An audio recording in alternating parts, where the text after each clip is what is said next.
ಇಲ್ಲ ಇಲ್ಲ ಹಾಂ ಅದನ್ನು ಸ್ಪಷ್ಟಪಡಿಸ್ತೀನಿ. ನಾ ಯಾವ ಲೋಕಸಭೆಯಿಂದ ಸ್ಪರ್ಧೆ ಮಾಡೋದಿಲ್ಲ.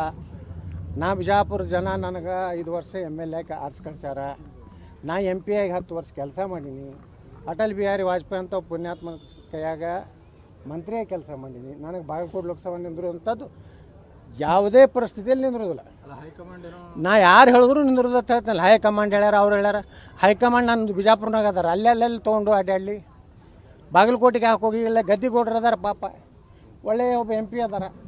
ಈಗ ಅವ್ರಿಗೆ ಡಿಸ್ಟರ್ಬ್ ಮಾಡಿ ನಾನಿತ್ತು ನಾ ಏನು ಮಾಡೋದು ದಿಲ್ಲಿ ಒಳಗೆ. ನಂದು ಏನೂ ಕೆಲಸ ದಿಲ್ಲಿ ಒಳಗಿಲ್ಲ. ದಿಲ್ಲಿ 10 ವರ್ಷ ನಾನು ನೋಡಿ ಬಂದೀನಿ.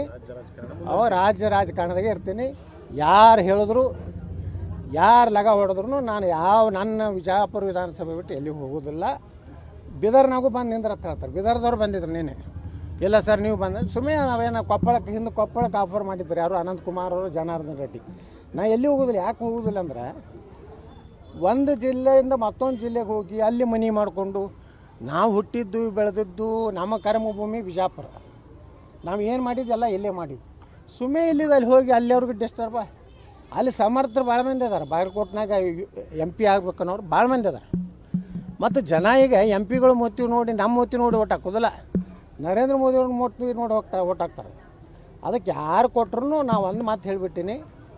28 ಲೋಕಸಭಾದೊಳಗೆ ವಿಜೇಂದ್ರನ ವಾಹನ, ವಿಜೇಂದ್ರನ ಹೆಲಿಕಾಪ್ಟರ್ ತೊಗೊಂಡು ನಾ ಅಡ್ಡಾಡೋದಿಲ್ಲ.